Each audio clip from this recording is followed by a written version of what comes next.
میرے ذہن میں یہ سوال تھا کہ جو آج کل کا نوجوان ہے نا، ان کو پاکستان کی آزادی کی، جھنڈے کی اس طرح قدر نہیں ہے. آپ کس طرح ان کو لفظوں میں بیان کر سکیں یا کوئی ایسی چیز ہم انہیں دکھا سکیں، وہ کیا کریں ہم کہ انہیں قدر آ جائے؟ یہ بات آپ نے بہت ہی گہری بات کی ہے، بڑی پتے کی بات کی ہے. وہ کہتے ہیں کہ جس تن بیتے وہ تن جانے.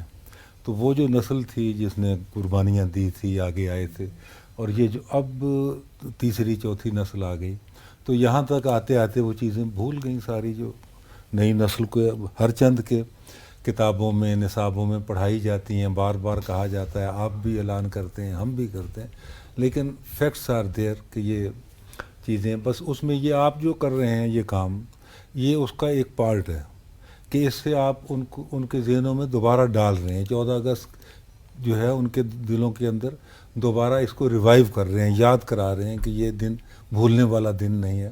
اور یہ واقعی بہت، میں آپ کو ایک لمبی بات ہو جائے گی، یہاں آپ نے بہت خوبصورت باتیں کی.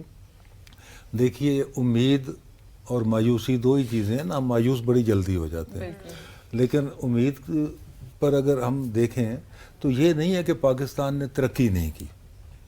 ایسا نہیں ہے کہ پورے پاکستان میں ہر آدمی بے ایمان ہے، راشی ہے، ایسا نہیں ہے.